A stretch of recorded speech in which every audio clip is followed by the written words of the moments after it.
En el día de hoy queremos darle el agradecimiento al Ministerio de Salud, en su nombre al doctor Mojica, médico pediatra infectólogo, quien nos ilustrará ampliamente sobre la situación de esta nueva enfermedad, el coronavirus, que ahora está afectando a nuestra población mundial. Mi nombre es José Alejandro Mojica, soy pediatra infectólogo, hago parte de la Subdirección de Enfermedades Transmisibles del Ministerio de Salud de Colombia, del grupo IRAEDA, PAI y soporto de infecciones hospitalarias. Es un gusto estar aquí en la gobernación de Cundinamarca. Les voy a hablar de la situación del coronavirus, qué está pasando con el coronavirus en el mundo, en Colombia, cuáles son los lineamientos del ministerio y sobre todo a qué debemos atenernos y aún más tenemos que prepararnos en esta fase de alistamiento, pero sobre todo guardar la calma. La situación del coronavirus, básicamente ese es el temario. Vamos a hablar algo de generalidades, algo de virología, vamos a hablar de la transmisión, de la patogenia, de la clínica, la situación Colombia y algunas recomendaciones. Siempre que uno está ante un nuevo agente, uno tiene en cuenta 3 puntos claves. Uno es la transmisión y la transmisibilidad de este agente. El otro es la patogenia, o sea, qué tanto nos afecta, qué tanto es capaz ese virus de causar enfermedad, sobre todo en el humano. Y el tercero, la virulencia. Una vez que nos afectó, qué tanto puede ser mortal, qué tanta morbilidad o mortalidad y letalidad nos da, que usted sabe que son 3 principios diferentes. Entonces, esto es lo que queremos saber del coronavirus. Por un lado, es un tipo de infección respiratoria de que va de leve a grave. Básicamente es producida por un nuevo virus al cual no estamos acostumbrados y no tenemos defensa. Importante es que si ustedes se dan cuenta los signos y síntomas, los podemos describir acá. Esa sintomatología es muy parecida a un resfriado común, a una infección respiratoria a las que estamos acostumbrados. Miren ustedes, se los voy a leer textualmente. Uno habla de signos, lo que uno ve en el paciente, y los síntomas, lo que el paciente me manifiesta. Y clínicamente, miren, cursa con fiebre, cursa con tos, con secreciones nasales y con malestar general. Sin embargo, un porcentaje hace dificultad respiratoria. Y yo quería empezar esta charla contándoles que lo de no generar alarma es muy importante, porque ustedes ven que el coronavirus, de acuerdo a las últimas publicaciones del Centro de Control de Infecciones de China, que se publicó este fin de semana, incluye 44.000 personas de los 75.000 que iban afectados en el momento. La mitad los pudieron cortizar y seguir, y pudimos encontrar que, fíjense ustedes que ese coronavirus afectó a 44.000 personas, casi todos hombres mayores de 60, y lo más importante es que de esas 44.000 personas, el 80% fue enfermedad leve, y creo que es el principal mensaje. Sin embargo, de ese 80% de enfermedad leve, hubo un 20% que tuvieron enfermedad importante. Entonces, si bien de 8 de cada 10 es leve, de ese 20% que queda, 15 tuvieron enfermedad severa, y el 5% enfermedad crítica. Si hacemos un resumen, 8 de cada 10 es enfermedad leve y únicamente 2 de 10 hacen enfermedad importante que requiere hospitalización y cuidado intensivo. Y de esos que requieren cuidado intensivo y hospitalización, el 5% se tornan críticos. Como ustedes pueden ver y resumir, la enfermedad es leve en general, sin embargo tiene un factor que es la transmisibilidad. Entonces se ha generado alguna parte mediática por otro lado, pero sí importante, porque al momento van más de 90.000 casos. La otra incertidumbre es la fuente animal. Sabemos que es de fuente animal, porque el virus, cuando hacemos el estudio genético, encontramos que el virus tiene un componente muy parecido al de los otros coronavirus que se han documentado en animales. Como recuerdan ustedes, en el año 2002 hubo una enfermedad que fue el SARS, coronavirus SARS, que fue en el 2002, venía del murciélago y se ha encontrado este virus, tiene un 87% de determinante genético, o sea, muy parecido al SARS del 2002. Sin embargo, cuando genéticamente se ha podido documentar que tiene un componente muy parecido al del murciélago, pero tiene un componente muy parecido también al del virus SARS del 2002. Por eso, inicialmente, recuerdan que apareció en un mercado, el mercado lo cerraron y siguió el virus transmitiéndose. Pensaron que venía de una fuente animal, de un mercado específicamente inicial, un mercado de mariscos y pescados. Sin embargo, la fuente de transmisión, se sabe que se supone que es animal, pero no se tiene una fuente como tal. La infección se produce ¿de qué manera uno se infecta? Es muy importante este mensaje. Fíjense ustedes, cuando yo toso o estornudo, yo genero gotas, esas gotas son muy pesadas. Si alguien es susceptible porque está muy cerquita, a menos de 2 metros de distancia de mí, si yo soy positivo, esa persona en menos de 2 metros de distancia y más de 15 minutos se llama contacto estrecho. Esa persona, si yo toso o estornudo, esas gotas salen, las expulso a través de la tos, a través del estornudo, y esa persona susceptible adquiere esas gotas y se infecta. Sin embargo, como el virus es tan pesado y la humedad favorece su transmisión, hace que algunas gotas caigan en las superficies. Y de alguna otra forma, contacto indirecto, si yo toco con mis manos, me toco el cuerpo, me llevo a mis vías respiratorias y me puedo contagiar, y es la segunda forma de contagio, el contacto indirecto. Y la otra forma, entonces ahí vemos que lo resumimos, tos, estornudo y expulso partículas del virus, que son gotas, quedan en la superficie, ahí está el contacto indirecto. Pero la otra forma de transmisión es a través de las microgotas, es decir, por vía aerosol. Cuando yo hago un procedimiento como trabajador de la salud, como que tomo una muestra en un hisopado faríngeo, o hago una intubación orotraqueal porque el paciente se puso muy mal, o cuando hago una laringoscopia o hago una micronebulización, esas gotas se pueden convertir en microgotas y esparcirse en el medio, y es la tercera forma de transmisión. ¿Está claro? Entonces hemos hablado de la forma clínica. Hemos hablado de la fuente indeterminada, que no sabemos de dónde viene, suponemos que es animal. Sabemos que la forma de transmisión es a través de gotas, a través de contacto principalmente, y eventualmente cuando hacemos procedimientos a través de la vía aérea. Y esa es la forma también de nosotros protegernos. Si yo tengo una enfermedad que la transmito a través de gotas, yo debo utilizar mascarilla quirúrgica. No es que todo el mundo la va a usar, pero si yo estoy al frente de un paciente que es posiblemente transmisor, una persona en la comunidad, y yo estoy al frente, yo debería tener una mascarilla, y más si estoy en menos de 2 metros, para proteger de infectarme. Si yo estoy en un área donde posiblemente alguien tose, estornuda y tiene el coronavirus positivo, yo debo limpiar todas las superficies, lavarme las manos constantemente, todo lo que es alrededor, higiene de manos, lavado de manos, limpieza y desinfección de superficies, porque la forma de contacto indirecto la voy a manejar y voy a prevenirla. Y el tercera forma de transmisión, que es a través de la vía aérea, cuando yo voy a hacer un procedimiento como médico, si yo voy a intubar a alguien, voy a tomar una muestra, o estoy cerquita de un paciente sospechoso altamente de coronavirus, yo debo usar una máscara de alta eficiencia, que le llamamos N95, y es específicamente dirigida para personal de la salud que tiene contacto directo con un paciente sospechoso. ¿Está claro el mensaje? Y es la tercera forma de nosotros prevenir este virus. No existe vacuna, oigan ustedes, que es la otra forma de prevención. Ustedes saben que cuando hubo la pandemia en el 2009, en abril se documentó la pandemia y tuvimos vacunas en noviembre.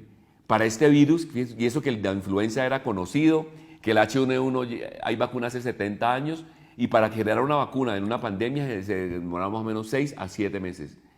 En este virus, fíjense ustedes que es un virus nuevo, se espera, según la Organización Mundial de la Salud dice, que más o menos entre 1 año e incluso más se puede demorar tener una vacuna.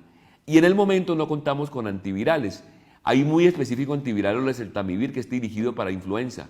En este momento no hay estudios experimentales que nos digan que yo tengo un coronavirus y le doy esto, porque todavía no hay estudios hechos experimentales que me digan que este medicamento es específico para el coronavirus. Conclusión, no hay vacuna, no hay medicamento todavía en este momento. Entonces, el manejo es sintomático, el soporte con oxígeno y todo alrededor de un paciente con un cuadro respiratorio. Muy importante para recordarles estas páginas que ustedes les sugiero que deben consultar las páginas oficiales del Ministerio de Salud, del Instituto Nacional de Salud, de la Organización Mundial y Panamericana de la Salud, del Centro de Control de Infecciones CDC de Atlanta o el CDC europeo, así como tal, que son las páginas que ustedes van a ver al final de las diapositivas y que deben consultar, que son las páginas oficiales que nos dicen básicamente qué está pasando con este nuevo virus, con esta nueva enfermedad. De acuerdo al micrositio que ustedes lo pueden ver en la diapositiva del Ministerio de Salud, si bien esto fue la noche del 2 de marzo, habían 89.068 casos, en la mañana de hoy ya se documentan más de 91.000, casi 92.000 casos, hay más de 3.150 personas fallecidas y son 65 países los afectados. Y algo muy importante es que en este micrositio del ministerio, ustedes lo pueden ver acá, ustedes pueden encontrar en el ABC todo lo que está hoy en día cambiando. las circulares que hay alrededor de este virus y de esta enfermedad, los comunicados que se han generado en el ministerio, las campañas, los videos y los reportes diarios, que es muy importante cuando ustedes revisan esta página oficial. En China, las personas se infectaron en básicamente la provincia de Hubei y la ciudad de Wuhan. Sin embargo, si ustedes van a ver que de las 90.000 personas que hay, casi más de 80.000 vienen de la provincia de Hubei, que es más o menos 55 millones de habitantes y 11 millones de personas, como Bogotá y Colombia en la proporción. Si ustedes van a ver qué pasó allá, el 80.000 personas vienen de allá, los casos, pero el resto vienen del mundo. Pero hay otros sitios donde la circulación, una vez llegó el virus importado, la primera generación de personas se infectaron y hay incluso una segunda generación. Pero el gran problema es que ha sido como lo que pasó en Italia, que es el otro país que está incluido entre los 9. Donde llega el virus, la gente no sabe de dónde llega y se infectaron muchas personas. Hoy en Italia van más de 2.500 personas afectadas y van más de 50 personas fallecidas por este virus. Entonces, aparte de China, tenemos a Corea, tenemos a Japón, tenemos a Singapur, a Irán, a Italia, a Alemania, y ustedes ven que en España van más de 114 casos, de los cuales algunos ya han llegado a Latinoamérica, y Ecuador se coloca por la continuidad, aunque hay solo 6 casos, ha habido una persona fallecida en Ecuador por la frontera y los migrantes. Y en Estados Unidos de América, sabemos que Seattle hay un sitio, hay personas que se ha documentado el virus y que no se sabe básicamente de dónde viene. Eso es para contarles que esto es dinámico. Esta tabla es para mostrarles cómo está, y revisen que esa es la página de la Organización Mundial de la Salud, y la coloqué con intención, es dinámica y cambiante, pero aquí están las provincias de Hubei y la ciudad de Wuhan en China, pero aquí están todos los sitios de acuerdo al territorio donde se ha documentado el virus. Algo interesante es esta es la página oficial de la Organización Mundial de la Salud, pero para decirles también que en China es el principal sitio, o sea, en Asia, pero ya tenemos casos en Europa, como ustedes pueden ver en los círculos grandes, y muy interesante esta publicación del Centro de Control de Infecciones de Europa, donde se demuestra que en los 5 continentes ha habido virus, pero la transmisión de persona a persona se ha dado en 2 continentes, que son en Asia, que ustedes van a ver que casi todos vienen de China, vienen de Japón y vienen de Corea, vienen de Irán, pero en Europa ya tenemos en Italia primero, luego en Alemania, en España. Entonces hay 2 continentes donde se ha encontrado circulación activa. Por eso la Organización Mundial de la Salud hace la alerta máxima, porque lo que sigue es decretar pandemia, cuando básicamente el tercer continente aparezca la circulación de persona a persona. Y en América lo que se ha visto, los 2 casos que hay en Brasil, o los 6 en Ecuador, o los 5 que hay en México, o lo que hay en Estados Unidos, que van más de 80 casos, o los 20 y tantos que hay en Canadá, pero se ha documentado de dónde viene y la transmisión en la cadena. Y no se ha documentado de transmisión autóctona, es decir, de persona a persona, de forma indiscriminada. Por eso, el continente americano todavía no se ha documentado que si bien hay casos importados, no hay transmisión de persona a persona. Una vez eso pase, viene la alerta máxima y se declararía pandemia. Entonces, ese es el paso que falta para que la Organización Mundial de la Salud considere sí o no una pandemia. Importantes son los sitios donde han habido en los últimos años pandemias y amenazas desde el punto de vista epidemiológico con virus respiratorios o relación a brotes. El coronavirus, que hay muchas cosas que no se conocen, pero el H1N1, ¿para qué lo traigo a colación? Porque ustedes van a ver el H1N1, lo que ustedes observan aquí, disculpe, está en inglés, es la letalidad. La letalidad es cuántas personas fallecen por la enfermedad.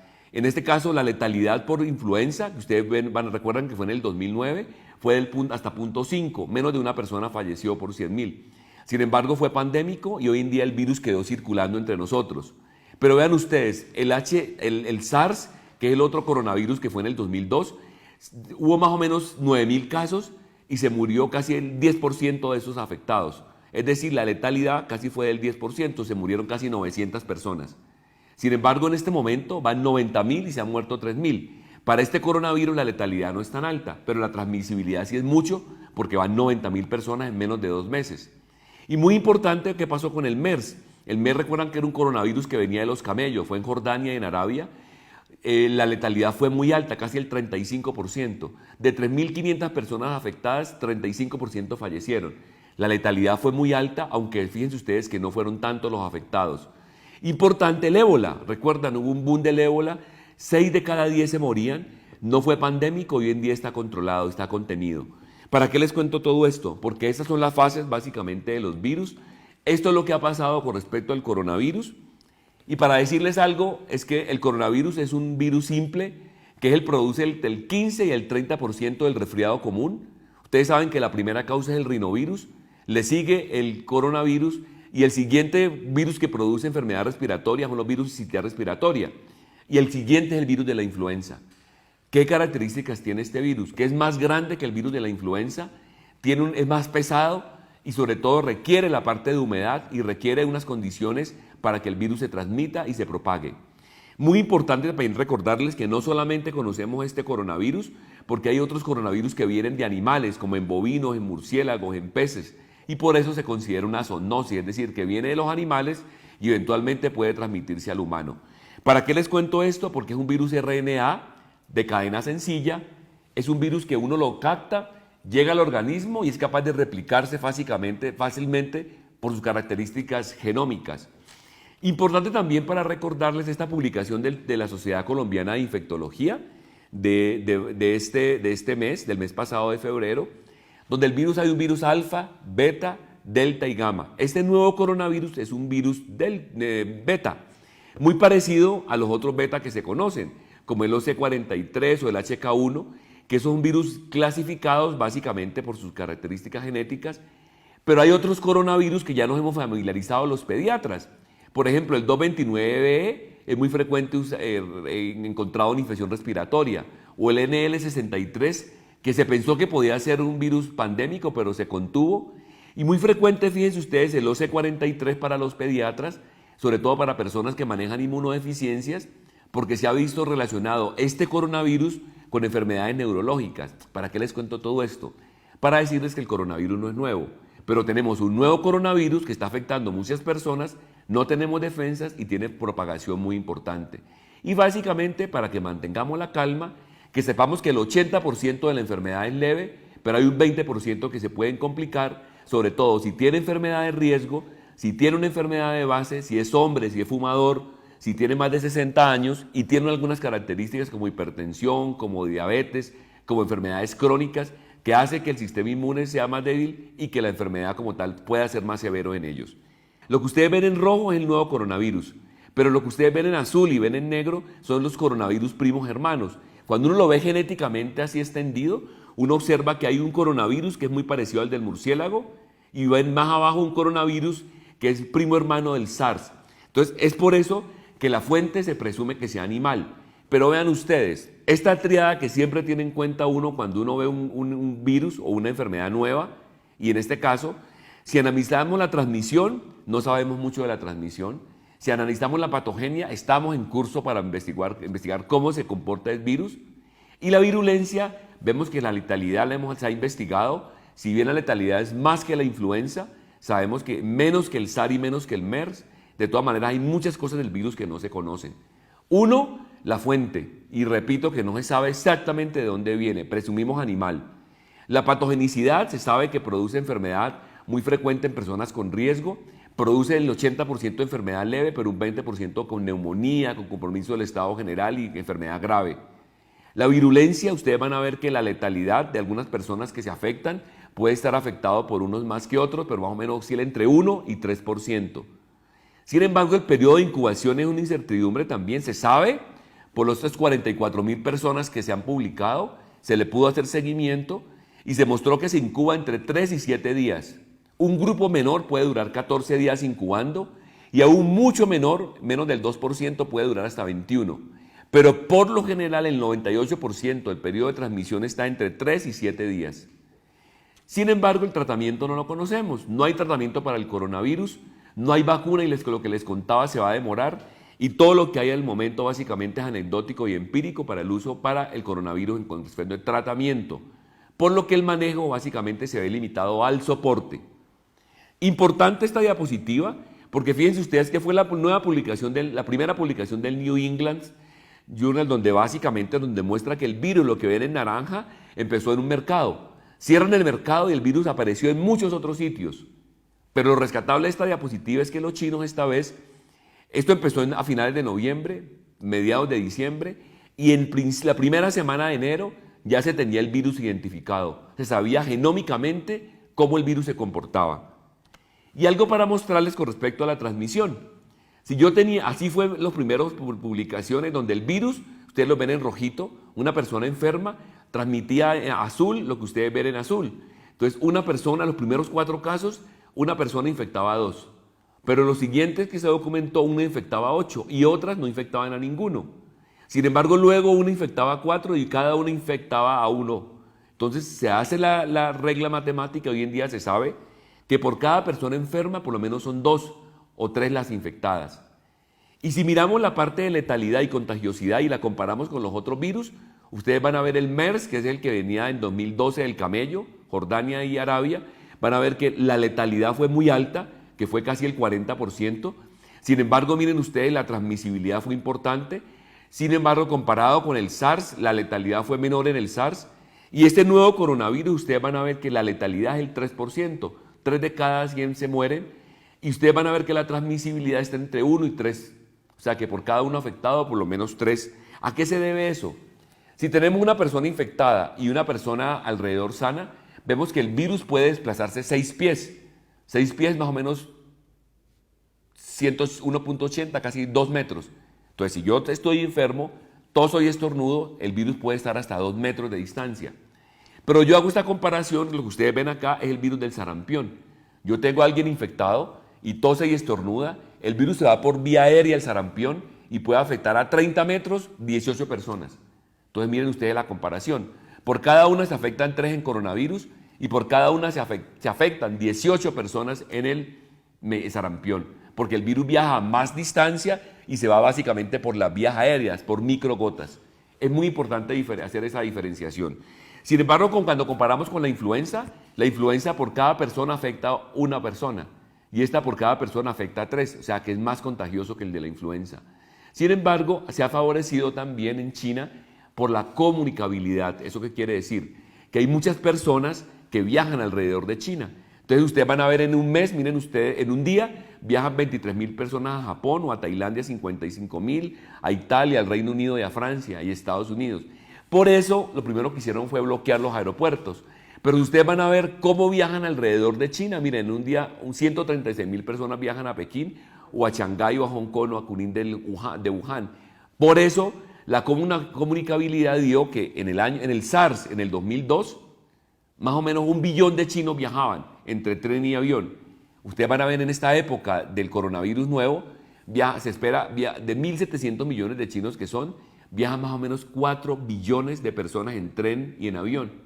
Entonces, con esa comunicabilidad, la transmisibilidad tiene que ser alta. Además, aparte de muchas personas juntas, muchas personas viajando, hace que el virus se haya transmitido más rápido. Y esto es producto de la comunicabilidad. Y mire, no es raro que en Tailandia, Japón, Taiwán, Corea, Estados Unidos, Singapur, sean los sitios donde más casos han habido y han aparecido los primeros casos de transmisión importados de gente que viajaba de China. Ustedes van a ver a España, pero van a ver Colombia. Esto era antes cuando nada más venía de China. Hoy que se ha extendido a 9 países, la probabilidad de contagio, fíjense que puede ser aumentado. Antes los vuelos eran indirectos y una persona tenía que viajar por lo menos 2 o 3 días para llegar directo de China. Otro punto que nos llama la atención es el periodo de incubación. Yo les contaba esta curva, nos dice que hay un periodo de incubación básicamente entre 3 y 7 días. Sin embargo, se extiende hasta el día 14 y un porcentaje muy pequeño se puede ver hasta el día 21. Sin embargo, miren que eso ha cambiado. Inicialmente el periodo de incubación era 4.8 días, sin embargo ha cambiado cuando los casos son importados, ese periodo de incubación puede durar 5.8, más o menos 1, es decir, 7 días. Importante, esto que apareció en el Reino Unido, en Londres, donde básicamente da los principios básicos para el control del coronavirus. Y vean ustedes, y en estos principios básicos nos dice que en las medidas estándar, es decir, la higiene, lavado de manos y la limpieza y desinfección es fundamental para el control de esta enfermedad. Y por otro lado, en este punto nos dice que a través de las gotas, lo que les conté inicialmente, el contacto indirecto y los aerosoles es la fuente principal de contagio de este virus. Entonces, cuando nosotros hablamos de cómo debemos prevenir y debemos controlar, el uso de mascarillas cuando alguien está con sintomático respiratorio, el limpieza y desinfección, lavado de manos para todas las superficies donde el virus eventualmente se pueda quedar. Y si yo soy trabajador de la salud, manejo pacientes, voy a hacer procedimiento obligatorio de usar la máscara de alta eficiencia N95. Y esto es lo que les contaba de transmisión. El virus puede durar por humedad en superficie, inicialmente decían que 24. Esto fue la primera publicación donde nos decía que puede aparecer en teflón, teflones, miren, en superficies acrílicos, en PVC, en cerámicas, en vidrio, hasta 5 días. Pero la publicación del fin de semana dice que el virus puede estar hasta 9 días en superficie. Por eso tan importante, lavado de manos, limpieza y desinfección. Lo he repetido cada 5 minutos. Me lo preguntan cada rato. ¿Qué riesgo tenemos cuando viajamos? Ustedes ven en rojo una persona enferma, una persona que tiene síntomas respiratorios, en este caso por coronavirus. Uno espera que 2 sillas adelante, 2 sillas atrás y 2 sillas a los lados son las personas que más riesgo tienen. Entonces, por eso, sanidad portuaria y en las aeronaves, una persona hoy en día se detecta que tiene síntomas respiratorios, la azafata o la tripulación en sí tiene que brindarle a esa persona asintomática una mascarilla, esa mascarilla quirúrgica para evitar que esas personas alrededor se contagien. Sin embargo, miren ustedes el riesgo que tienen las personas que están por lo menos más de 2 metros de distancia, es mucho menos. Esta es la publicación del CDC de Atlanta de cómo debe comportarse en los sitios de trabajo, cuando uno viaja en un avión o cuando los contactos básicamente que tiene alrededor de alguien que tenga síntomas o sin síntomas. Entonces hemos hablado por un lado del virus, hemos hablado de la epidemiología, hemos hablado de todo alrededor de la transmisibilidad, el contagio y ahora vamos a hablar de clínica. Esto de clínica es muy importante porque es la primera publicación que hubo de 100 personas afectadas por el coronavirus.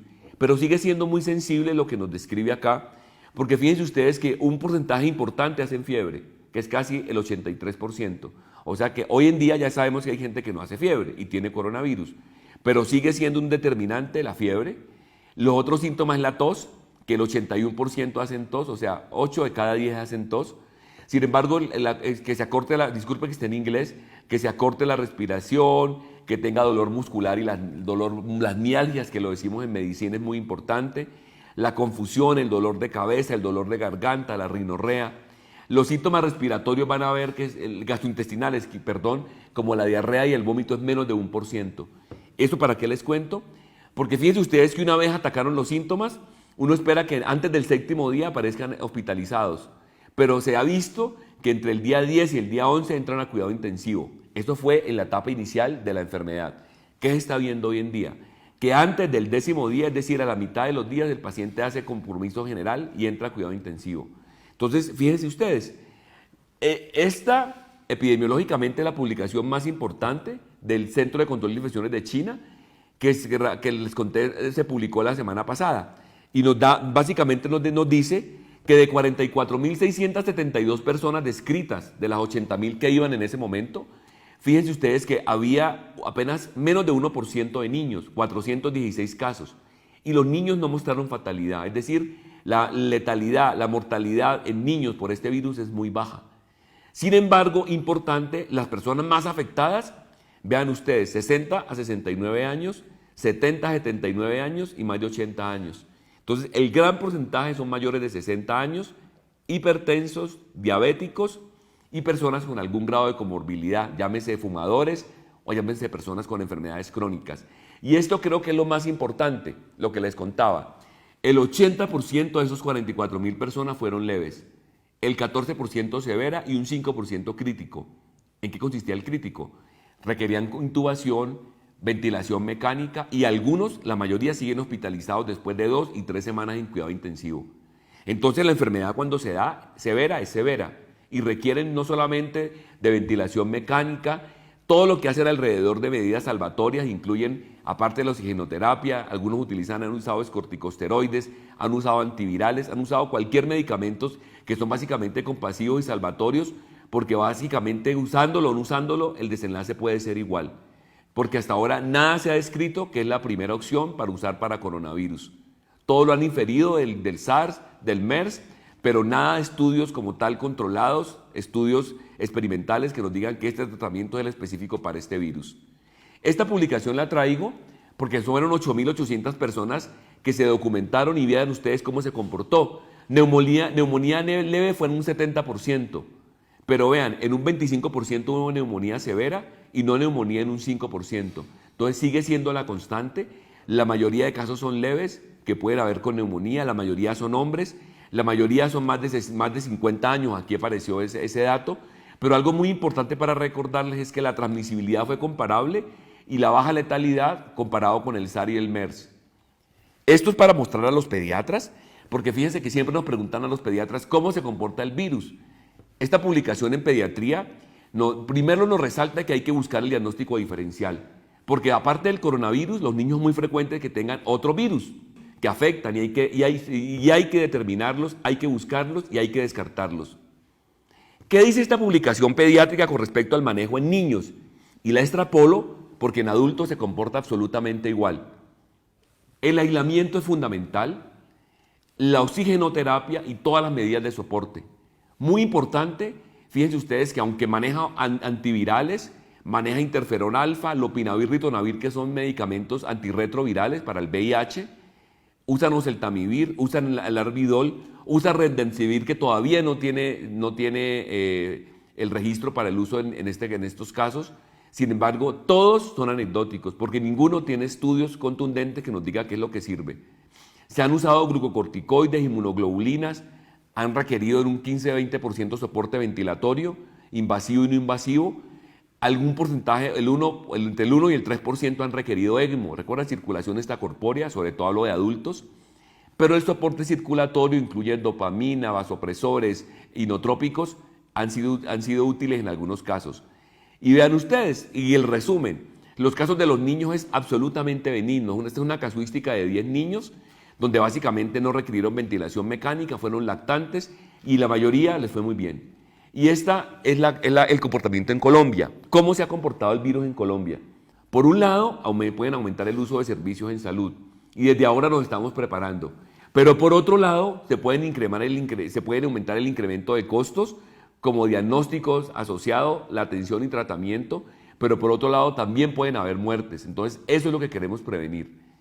Sin embargo, tenemos unas acciones de promoción y prevención que se juntaron y se ligaron a la vigilancia, para que si bien no les voy a hablar de cada uno de estos, porque ya ustedes lo conocen, pero es para reforzarles que nosotros hacemos vigilancia para infección respiratoria aguda en Colombia de 4 vías. Por un lado, vemos la notificación colectiva, que es todo lo que llega a consulta externa y urgencias. Entonces, si leemos un boletín epidemiológico, en el boletín nos van a decir hay tantas consultas, tantos hospitalizados en urgencias. ¿Cuántos hospitalizados hay en sala y cuántos llegan a cuidado intensivo? Es la forma indirecta de nosotros ver la vigilancia de infección respiratoria aguda. Pero hay otra forma específica individual que es a través de un centinela. En Colombia hay 14 sitios centinela que el boletín epidemiológico del instituto lo informa semanalmente. Y nos dice, en Bogotá son 4 sitios centinela. La Fundación Cardioinfantil, el Hospital Santa Clara, el Hospital Tunal Meisen y el Hospital de Kennedy para Bogotá. Vigilan cómo son los virus, cuáles son los virus, cómo circulan y nos dan una idea de cómo es el panorama de virus en Colombia, sumado a los 14 más sitios en Colombia. Sin embargo, la otra forma de averiguar los virus nuevos a través del IRAS grave inusitado. El IRAS grave inusitado es una forma de identificar nuevos virus porque rápidamente nos dice si alguien viene de afuera del país, cuida cerdos o cuida aves, si alguien trabaja en la salud o hay un conglomerado de infección respiratoria que no se sabe la causa, ese es un IRAS grave inusitado o requiere ventilación mecánica, inotrópicos, y súbitamente en menos de 72 horas se comporta así, eso es un IRAS grave inusitado. Se anidó y se unió ese concepto para captar todos los que vengan de afuera y en más de los 9 sitios que hemos descrito para pensar que puede ser un coronavirus. Entonces, fíjense ustedes, tenemos esa ficha de notificación que básicamente nos dice que hay virus clásicos, que son el virus de influenza, el adenovirus, el A-influenza A y B y el parainfluenza. Pero tenemos virus emergentes como el metaneumovirus y el bocavirus, los enterovirus y los coronavirus, incluyendo el nuevo coronavirus, aparte de los 6 que ya veníamos determinando. Importante es el perfil de vigilancia. Yo sé que en Cundinamarca, en Bogotá, pero este es el de la nación, donde se consolidan todos. Lo que ustedes ven en azul rey es el virus sincitial respiratorio. Ustedes van a ver que durante todo el año circula. Sin embargo, lo que observan en azul marino es el virus de influenza, que es el H3N2. y lo conservan en naranja, que en todo el año ha circulado, no como en el 2018, no como en el 2019 predominó el virus sincitial respiratorio, hubo circulación de influenza H3N2 y también hubo influenza H1N1. ¿Para qué les cuento esto? Porque de los 23 que han venido de alertas, hemos tenido en casi la mitad influenza positivos, que han venido de China, donde lógicamente esto es China, y ustedes van a ver cómo ha circulado influenza en ese país, y muy importante lo que ven en azul oscuro es el H3N2, que es lo positivo que he dado en las personas que se le ha documentado aquí en Colombia, que vienen de China, pensaban que era coronavirus, y fíjense ustedes, se documentó influenza H3N2. ¿Para qué les cuento esto? Porque ya viene el pico respiratorio en Colombia, y paralelo a los otros virus, y eventualmente cuando llegue el coronavirus, van a circular otros virus, y mucho más importante el de influenza, que ustedes saben que al momento ha matado más de 20,000 personas en el mundo, para la que hay vacuna, y todavía muchas veces somos renuentes a vacunarnos. El biológico tiene que llegar a Colombia, porque nosotros somos hemisferio sur, tiene que llegar en marzo, y empezamos la vacunación finales de marzo, principios de abril. Y siguen siendo recomendados los niños, el adulto mayor, las personas con enfermedades crónicas, las embarazadas, los trabajadores de la salud, son los que tienen que vacunarse para influenza. ¿Para qué les cuento esto? Porque una vez llegue el virus, una vez llega el pico respiratorio, ojo, porque tenemos que vacunar nuestras personas y como médico o trabajador de la salud, recomendar en los que tienen indicación de protección contra este biológico. ¿Cómo se ha comportado la vigilancia en Colombia? Por un lado, el año pasado disminuyeron consulta externa, hospitalizaciones en unidades. Pero ¿qué vemos en las últimas semanas? Ustedes van a ver que en las últimas semanas se ve un aumento de hospitalizaciones en cuidado intensivo. Y básicamente está dado por el IRAS grave inusitado. Entonces, si miramos de dónde vienen, la mayoría, el 5% es de IRAS grave inusitado en Colombia, que más o menos el año pasado fueron 875 personas, y de los cuales disminuyó comparado al año 2018. Lo que va este año es que hay un pico, y sobre todo hospitalizados en cuidado intensivo, pero la proveniencia ninguno viene de China, casi todos vienen de México, de Estados Unidos. Entonces, ese es el 5% de IRAS grave inusitado, que corresponde a personas que vienen del exterior. Entonces, eso lo tenemos de línea de base ahora que empieza el coronavirus, que empezará básicamente para mirar de dónde provienen y cómo se comportan estos virus. Y esto para decirles que esta ficha 348 es la que utiliza vigilancia del instituto para alguien que venga de afuera, que se sospeche un coronavirus y que se haya hospitalizado en cualquier sitio. Sin embargo, importante, las personas que vienen de afuera, es un caso probable, pero que no requieren hospitalización. Son personas que pueden tener fiebre, pueden tener síntomas respiratorios, deben incluirse en la ficha epidemiológica 346, porque básicamente no están hospitalizados y pueden tener síntomas respiratorios leves. Esas personas se les tiene que tomar muestra, descartar las otras posibles patologías y mandar la contramuestra al Laboratorio de Salud Pública o al laboratorio del Instituto Nacional de Salud, donde se descarta coronavirus. Este es el flujograma del INS, lo pueden encontrar en la página del instituto.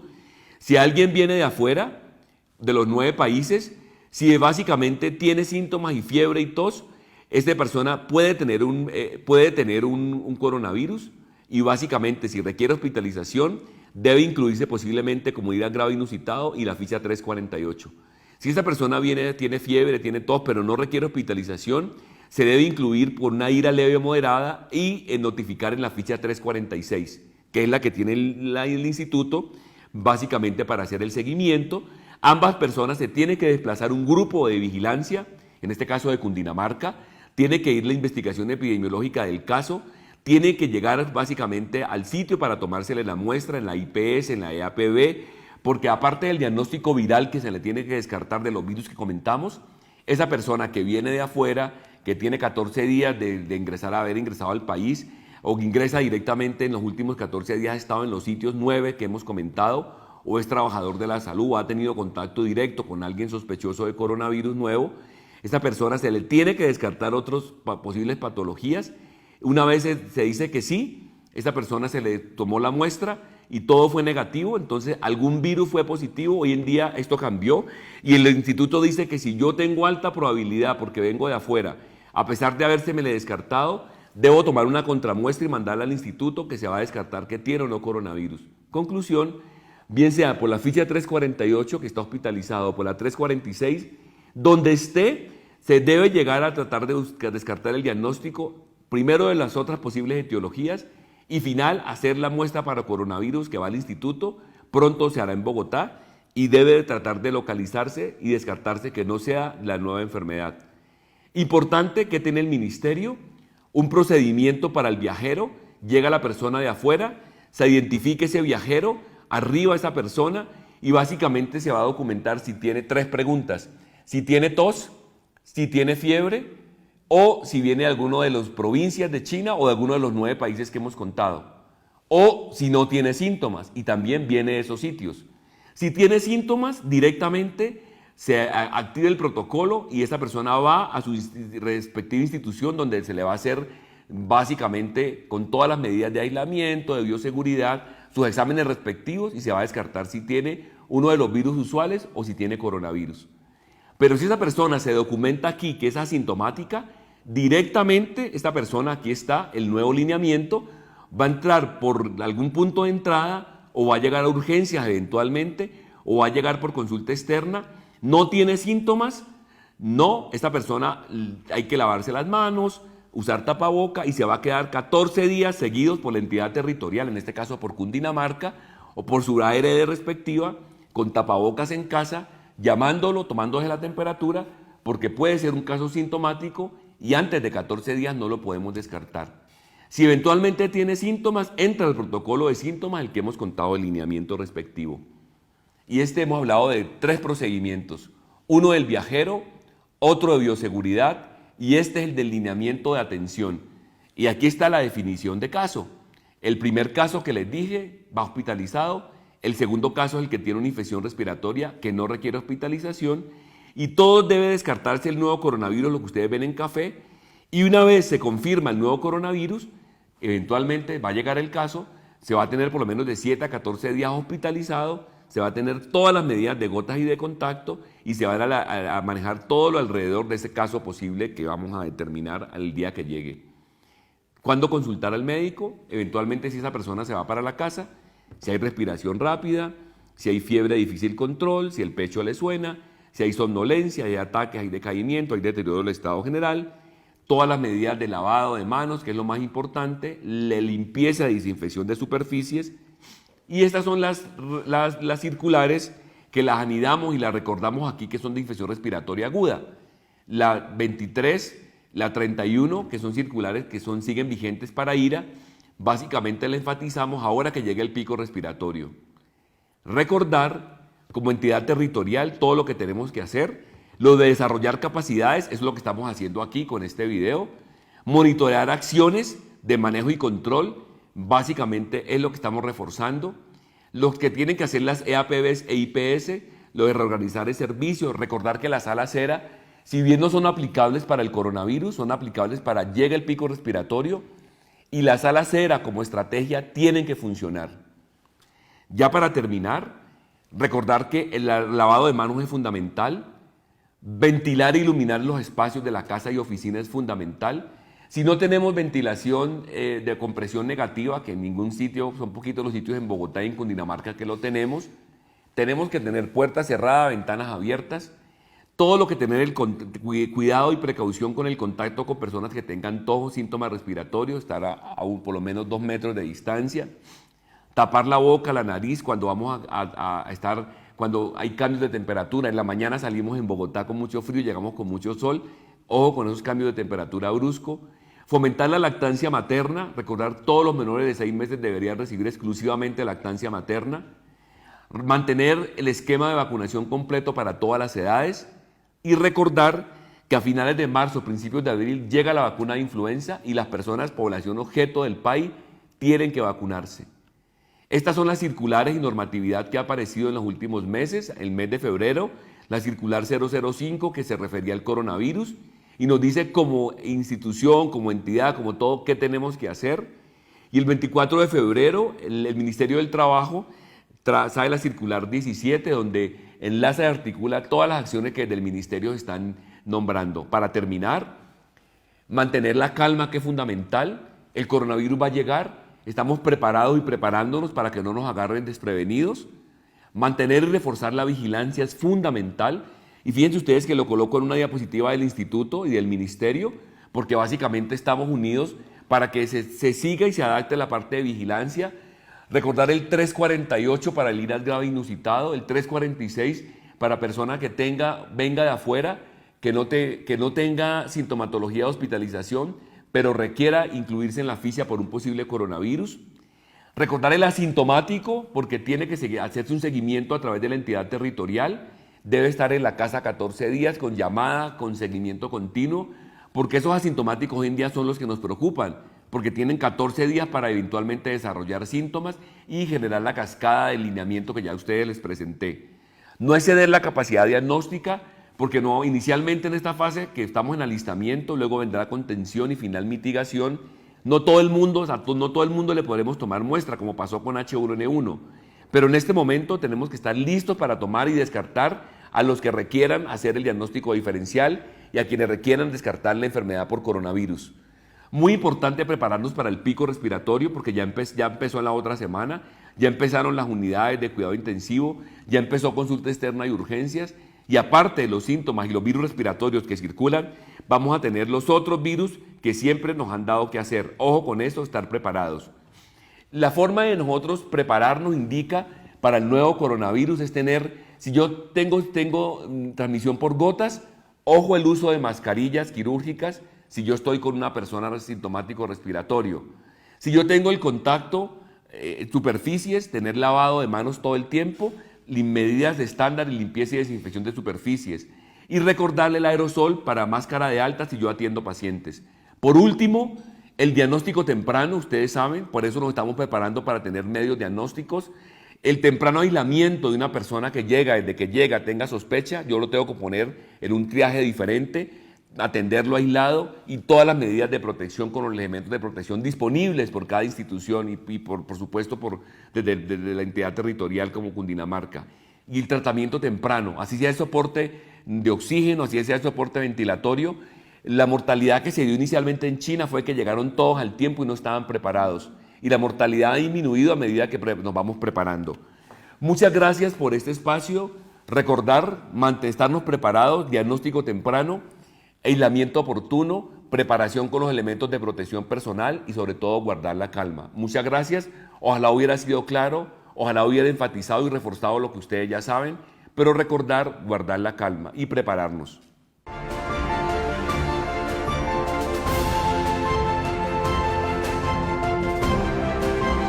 Cundinamarca, región que progresa.